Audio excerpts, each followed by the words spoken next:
Здравствуйте, с вами программа «Якутия Лайф» и ее ведущие Ирина Ефимова и Иван Лускан. Сегодня мы обсудим вакцинацию от гриппа и ОРВИ в период пандемии коронавируса в республике. Иван, я знаю, что тебе как медику нужно ставить вакцину. Вот как давно ты ее себе поставил? И вообще после коронавируса, я вот знаю, что ты перенес коронавирус, как скоро можно делать прививку от гриппа и ОРВИ? Ну, первый вопрос про вакцину. Ты вообще в целом, наверное, да? Ну, то, что мы должны вакцинироваться. Да. Медики должны да. вакцинироваться. Вот сразу, я к вакцинации отношусь положительно. Это вещь нужная и правильная. Другой вопрос, есть скептики, у которых есть свое мнение. Я думаю, мы сегодня услышим это мнение от наших гостей. Что касается вакцин, от гепатита я прививаюсь, там КДС поставил, корь, значит. Так, а вот по поводу гриппа, вот честно, мне то ли не везет, то ли что, вот когда вакцина приходит, я уже к этому моменту, уже с соответствующими симптомами ОРВИ, поэтому это как метод противопоказания в постановке вакцины. Поэтому, вот не знаю, хотя последний раз я от гриппа в прошлом году ставил, в этом году нет. А что касается ковида, вот мы изучали инструкцию прямого указания на то, что это гамма ковид-вак, вот последняя, которая от Гамалея поступила, там нет указания, что после перенесенной, сколько должно пройти и так далее. Считается, что если есть антитела, то пока смысла нет, хотя я знаю коллег, которые поставили вакцину и чувствуют себя хорошо, даже после того, как они переболели. Вот такой интересный момент. Но вот, Ирина, у меня-то есть провокационный вопрос. А как у вас в семье дела обстоят с вакцинацией? Вы часто этим занимаетесь? Как положено, так и занимаемся. То есть все положенные прививки, когда говорят, нужно поставить, мы ставим. То есть я никогда отказа не писала.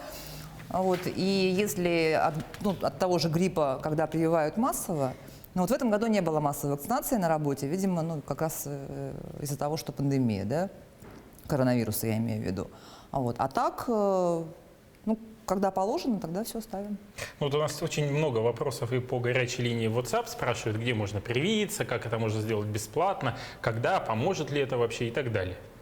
Да, я читала вопросы о том, можно ли не прививать тех детей, которые ходят в школу и в детский сад.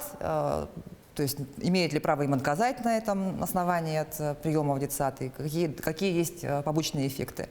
Разобраться в этом нам помогут сегодня гости студии. Задать свои вопросы можно в прямом эфире по телефону студии 8 41 12 42 14 39 или по номеру горячей линии в нашем WhatsApp мессенджере 8 914 273 44 88.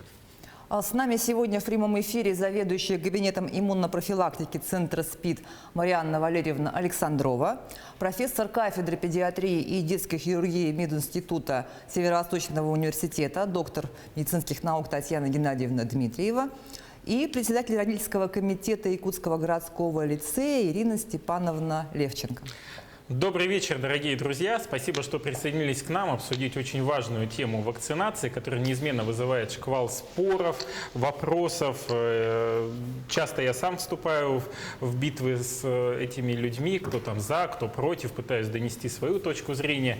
Но пора, может, менять уже поговорку о том, что в приличном обществе не говорят о национальности, о религии и в том числе о прививках. Вот давайте об этом с вами сегодня и поговорим. Действительно, любой пост в соцсети, каждая новость на эту тему очень горячо обсуждаются, и у каждой точки зрения есть свои ярые сторонники и ярые противники. Представители каждой стороны уже могут задавать свои вопросы в прямом эфире по телефону нашей студии 8 41 12 42 14 39 или по номеру горячей линии в мессенджере WhatsApp 8 914 273 44 88. А теперь немного статистики. 443 тысячи жителей Якутии прошли вакцинацию от гриппа. На это около 45% от общего числа населения республики. Таковы данные Управления Роспотребнадзора по региону. Федеральное ведомство во вторник сообщило, что в Российской Федерации против гриппа привито уже более 64 миллионов человек, что составляет 43%. Вот Якутия чуть впереди, чуть больше, чем получается. во всей стране. Прививочная кампания в республике сейчас идет, и она должна завершиться до 1 декабря. А вопрос к вам, Марианна Валерьевна. Где якутяне могут привиться и кто вправе получить прививку бесплатно? Здравствуйте. У нас в нашу республику 16 ноября поступили дополнительные дозы вакцины против гриппа. Это Ультрис Квадри, 4-валентная вакцина против гриппа. Это новая вакцина наша российская. Она защищает нас от 2 штаммов вируса гриппа А и 2 штаммов вируса гриппа Б.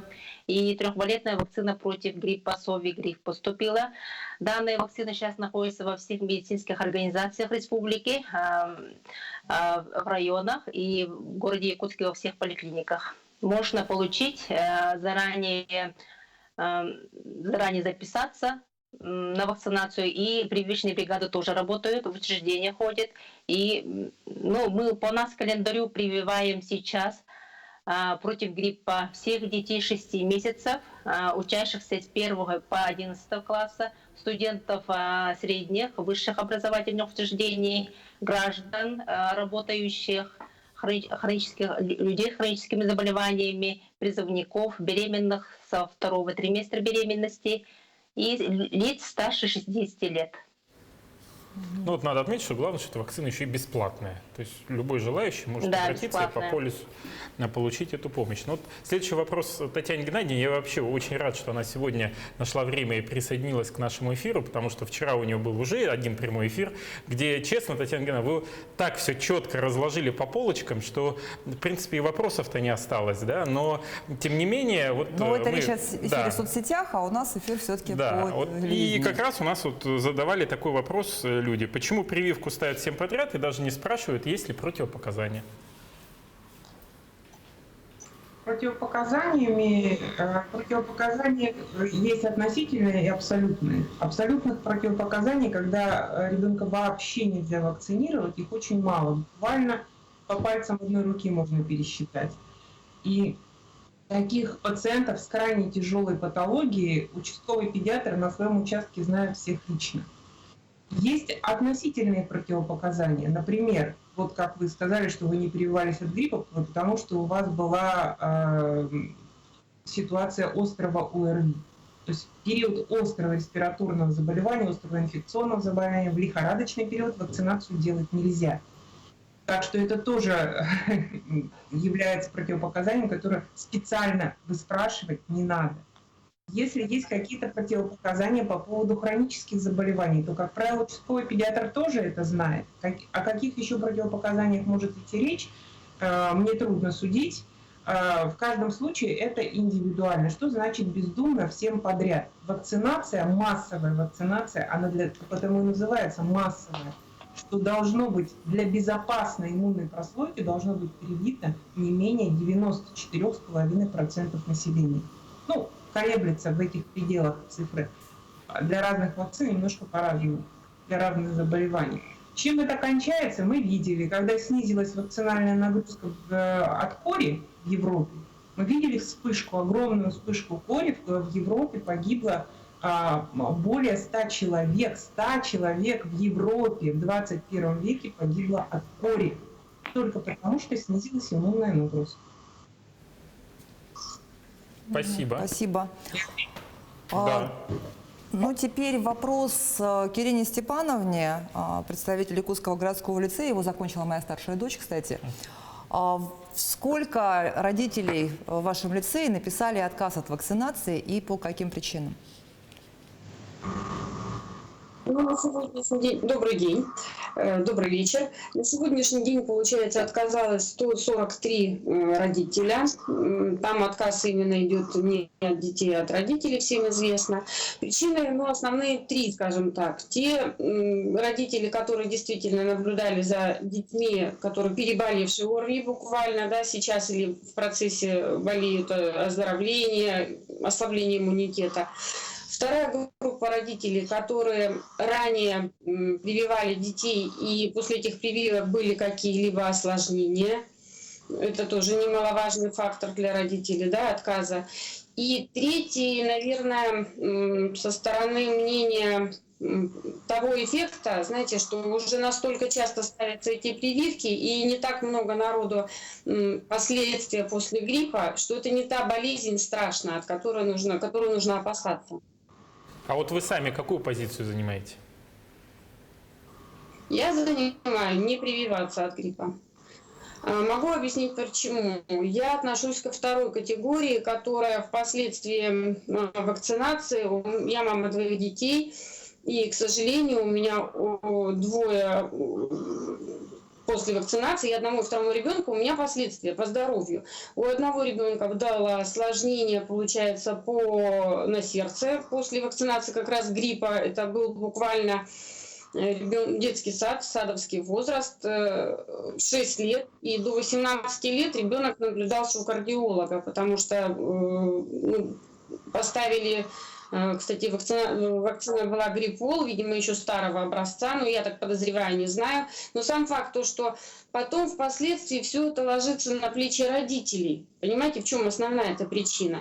Второй ребенок у меня, получается, тоже сделали прививку в год. Прививка была тройная, которая корь, не АКДС, а корь, паротит и краснуха. При всем при том, что ребенок 8 месяцев переболел краснухой, но в год нам поставили прививку, да, эту, и буквально через 3 месяца нам поставили диагноз сходящееся косоглазие. С этим диагнозом мы боремся до сих пор. Помимо косоглазия была амблиопия, вернее, она и остается. Ребенок оперированный. Поэтому на фоне вот таких осложнений очень многие родители поэтому и отказываются в преддверии того, что будет еще, возможно, не дай бог, какие-либо осложнения, и опять это все ляжет на родительские плечи. Врачи, как правило, в этой ситуации ответственности не несут. Поэтому позиция моя личная. Те, которые необходимы, допустим, которые были БЦЖ вот в детстве, все это ставили, да. Но конкретно против гриппа я против. Спасибо, Ирина Степановна. Вот, Татьяна Геннадьевна, следующий вопрос будет к вам, как раз связанный вот с вакцинацией по гриппу. Вот, что бы вы ответили Ирине Степановне? А пока мы прервемся на короткую рекламу и далее продолжим.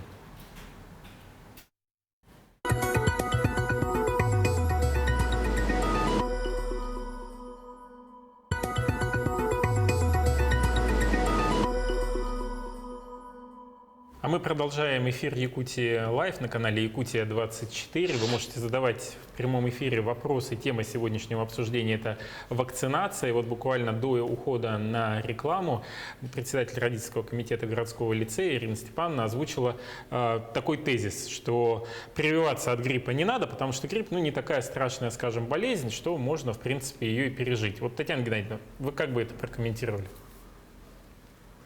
Но я думаю, что так может говорить только человек, который не сталкивался с тяжелыми формами гриппа, который не знает, что такое тяжелый грипп сам по себе, и что такое пневмония на фоне гриппа, и что такое ИТШ на фоне гриппа. И дети попадают в реанимацию. И то, что пневмония у непривитых детей протекает крайне тяжело, и привитые дети гораздо реже болеют тяжелыми формами пневмонии, это даже не вопрос. За все годы работы, которые я работаю в детской инфекционной больнице, у нас всегда ведется учет. В случае пневмонии мы всегда делаем отчет по ним. И обязательно в этом отчете есть графа «Вакцинированность от гриппа». Как правило, это менее 4% вакцинированных от гриппа среди детей, которые заболели пневмонией. Мне кажется, это само за себя говорит больше. Если когда человек делает выводы на основе своего личного опыта, мы все люди, конечно, это трудно убрать человеческий фактор, личностный фактор. Но просто опыт одного человека не является основанием таких широких выводов, на мой взгляд. Спасибо. А тут в WhatsApp поступают уже вопросы. Не хочу прививать ребенка 6 класс. Как я могу отказаться от прививки и что мне за это будет? Вопрос, наверное, к Марьяне Валерьевне. Отказ от прививок от получения прививок детям – это право родителя. Ведь именно они несут ответственность за здоровье и жизнь ребенка до 18 лет. Но если родитель отказывается от вакцинации ребенка, то они это должны нести осознанно с юридической и медицинской точки зрения. Они должны знать, что ребенок может заболеть инфекционным заболеванием, которое можно предотвратить именно вакцинацией. Если ребенок заболеет, он заразит окружающих, в том числе и своих родных. И также по федеральному закону есть административные последствия. Это если при карантине и при угрозе эпидемии, то у ребенка могут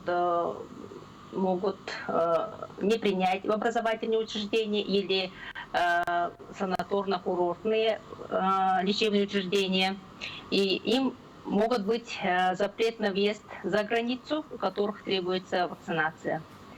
Также родители должны иметь в виду, если они отказываются, то они лишают ребенка права на защиту от инфекций. Ирина Степановна, а вот вам сразу Лишают вопрос. ребенка. Да, вот где-то какие-то советы так навязчивые поступают к вам, как к родителям, что ты вакцинируйся, иначе тебе ай-яй-яй будет потом. Или все спокойно, культурно, нет, суда нет. У нас, чтобы так прям все люди работающие, да, и дети, ученики, учащиеся, чтобы конкретно грозили пальчиком, как вы сказали, конечно, нет, такого нет, но буквально год назад, когда была тоже вакцинация такая массовая против кори, неважно было, ребенок привит, не привит, сначала была команда всем, как обычно, да, с поликлиник, отовсюду было, распоряжение, что прививаться должны все. А потом уже стали разбираться, смотрели, кто не привит повторно, третий раз. Сказали, что да, не будут допущены дети в учебные заведения, взрослые не будут допущены, которые занимаются, связаны с большим количеством общения большого количества населения. Это учителя, детские сады, воспитатели, просто общались, да, знаем, что такое. Но никто не поинтересовался и не направил тех же детей и взрослых, чтобы сделать анализ на антитела. Просто была команда «ставьте прививки». Все. Моя точка зрения, я не могу сказать, что я прям совсем отрицательно отношусь к вакцинации. Нет, она, конечно, должна быть. Но подход должен быть разумный с точки зрения, что сначала должно быть обследование. Неважно, ребенок, взрослый, допустима эта прививка, какие возможны последствия. Потому что поставить просто, я говорю, опять же ситуация с собой. Хоть вы говорите, Татьяна Геннадьевна, что по своему опыту, а куда люди-то, как правило, и меряют рубашку на свое тело. Почему? Потому что родитель вынужден потом с ребенком заниматься, не врачи, поверьте мне. Родитель будет суетиться, это природой заложено. Но дело-то не в этом. Дело в том, что когда даже корь взять эту вакцину, сказали, поставьте, иначе вы будете отстранены от учебы. Ирина Степановна, а когда появится вакцина от коронавируса, если вам предложат бесплатно привить детей, вы тоже откажетесь? Да. Кстати, есть вопрос из WhatsApp по ковиду. Да? Да, какой риск подцепить коронавирус сразу после прививки от гриппа, пока организм усваивает вакцину? Потому что иммунитет ослабнет, и я из-за этого опасаюсь ставить прививку. Кто? Татьяна Геннадьевна, может быть, или Марина Валерьевна? Говорить о том, что иммунитет ослаблен после вакцинации, это неправильно, такого не существует. Вакцина ставится против одного заболевания, но она, естественно, не предотвращает другое и никак не влияет на возможность им заразиться. Так что и грипп, и ковид – это разные заболевания, они по времени одновременно могут быть, и от ковида сейчас мы защитить не можем, кроме обычных противоэпидемических мер. А от гриппа у нас есть такая защита. Мы все знаем, что грипп бьет по респираторной, по дыхательной системе. Ковид – это мультисистемное поражение. Там поражается сердечно-сосудистая система, эндокринная система, и почки, и центральная нервная система страдает. Но и легочная в первую очередь, дыхательная система. Поэтому мы предположить ситуацию, что человек одновременно заболевает гриппом и ковидом, что вполне реально. Это реальная ситуация. Мне кажется, если избавиться от риска хотя бы одного заболевания, исключить из этих двух, это просто обычная логика. здравый смысл. Вот еще один из вопросов, как раз в тему я сразу дополню. Вот сейчас я поставлю вакцину от гриппа, а через какое время можно будет ставить от коронавируса? Тогда они не зависят друг от друга, да, получается? Какой-то интервал. Интервал есть? должен быть? Да, это интервал разные есть. прививки. Ой, извините. Да нет. Да? Интервал есть 4 недели от вакцинации против гриппа. Коронавирусную, вакцину для профилактики коронавирусной инфекции отдельно делается от всех вакцин. Через 28 дней после гриппа. Мгм.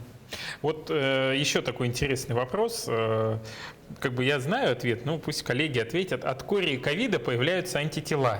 Можно как-то провериться на антитела к гриппу и не ставить прививку каждый раз? Кто из вас? Вирус гриппа мутирует, ежегодно мутирует, поэтому вакцину делаются ежегодно, потому что иммунитет от вакцинации у нас сохраняется в течение года, поэтому мы вакцинируемся ежегодно. Нужно вакцинироваться против гриппа ежегодно. Антитела только на 1 год сохраняются. Мгм. Можно ли прийти Но на еще прививку? очень важно, что, извините, Да-да. хочу запомнить, еще очень важно, каждый год разный грипп. Понимаете? И поэтому каждый год разная вакцина. Спасибо, Татьяна Геннадьевна. Вот еще был вопрос, который заранее уже поступал. Как узнать, где вакцина есть в наличии? Вот ответ знаете?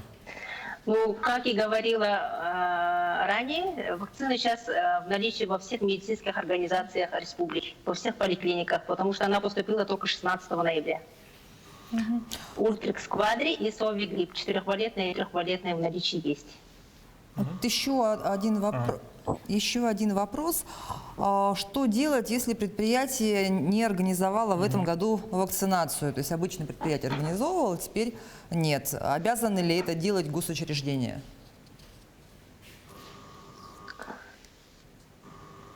Каждое государственное учреждение у нас прикреплено по месту нахождения в каждую поликлинику, поэтому все учреждения должны выйти в ближайшую поликлинику, чтобы вызвать прививочную бригаду.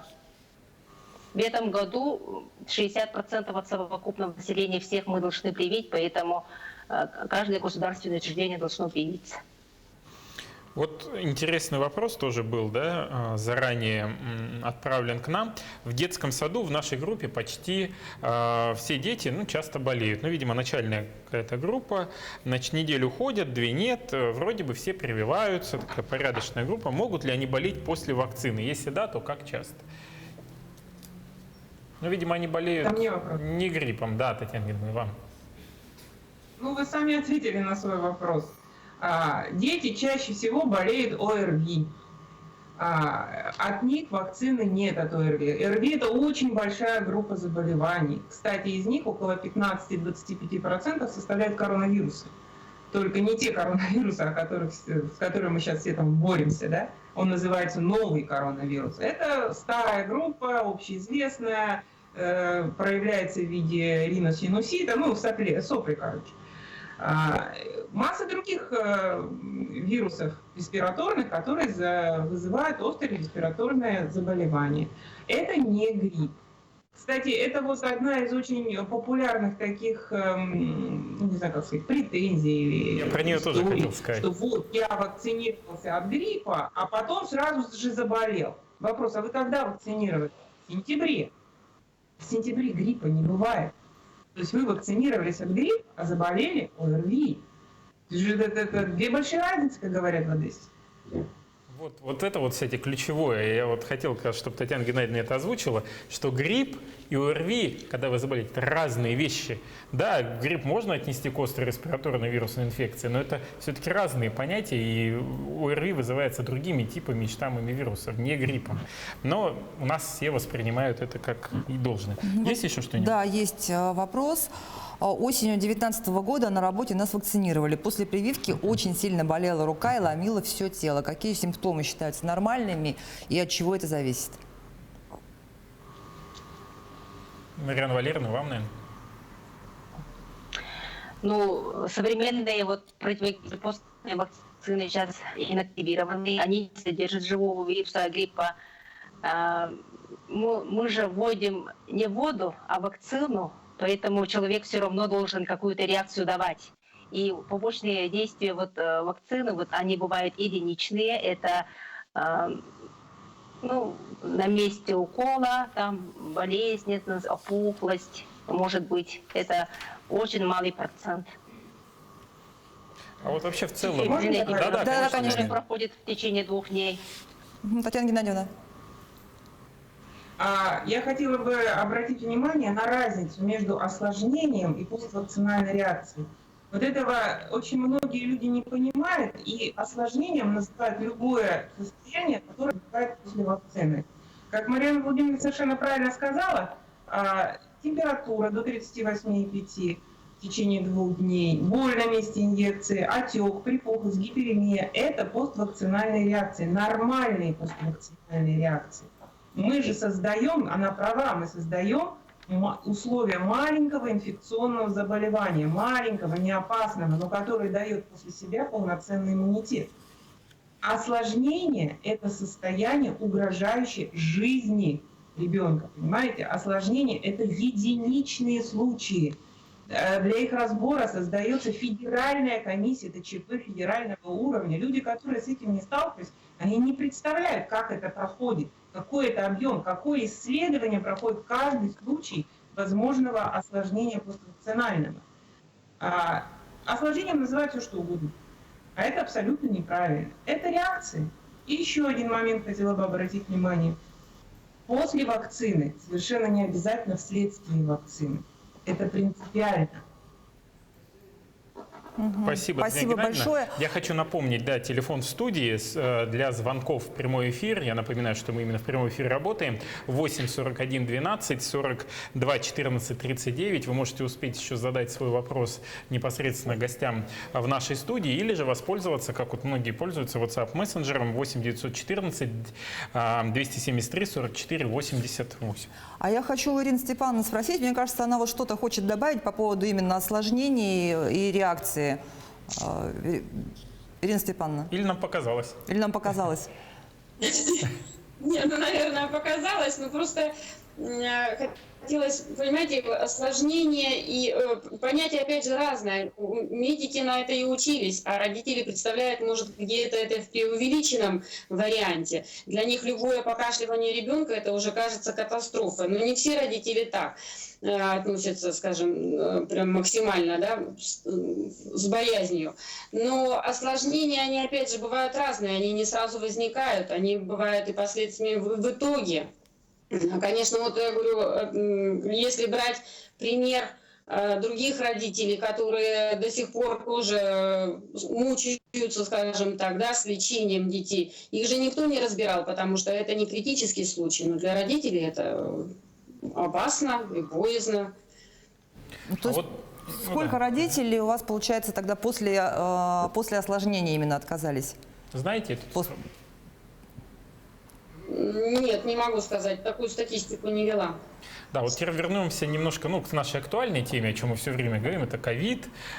Вот что за вакцину изобрели в центре Гамалеи, что она из себя представляет и что после этого мы должны получить?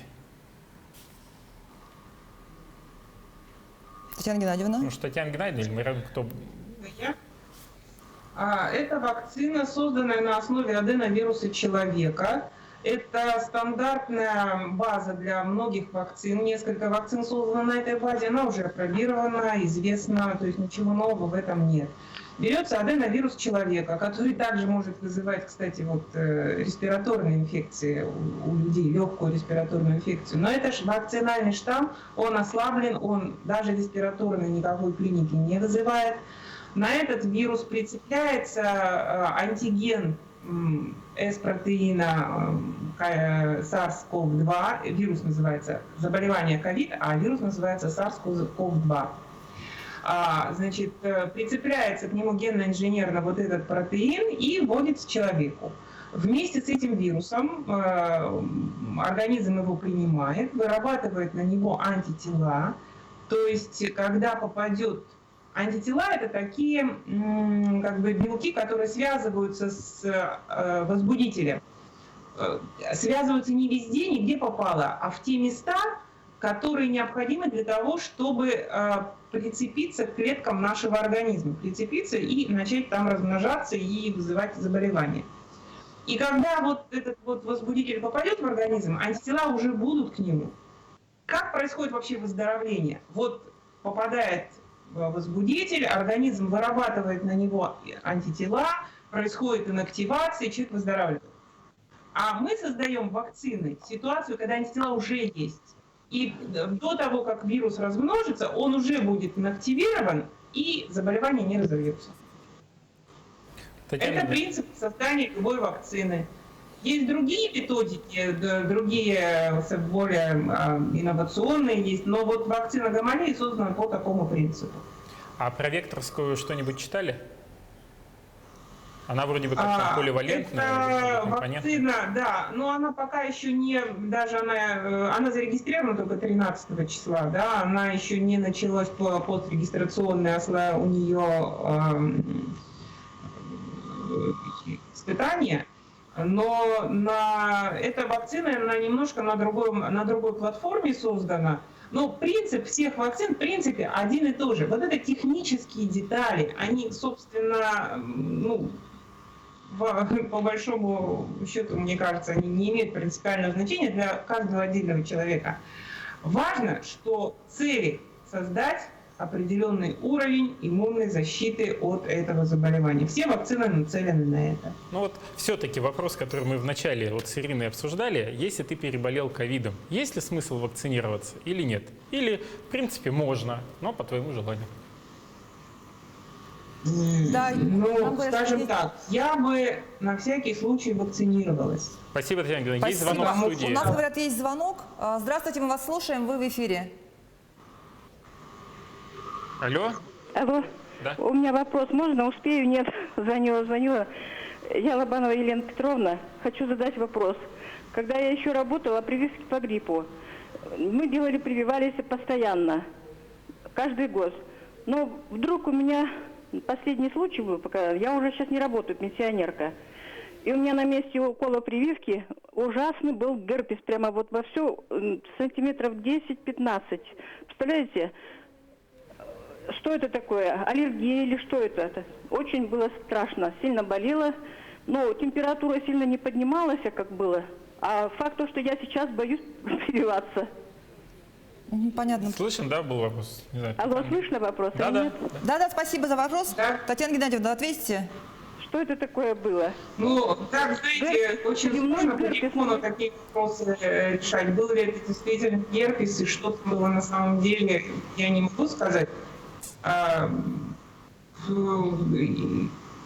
Мне трудно представить герпес на месте инъекции.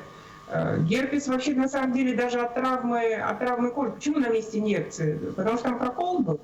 Вообще герпес не провоцируется травмой кожи, он провоцируется другими ситуациями.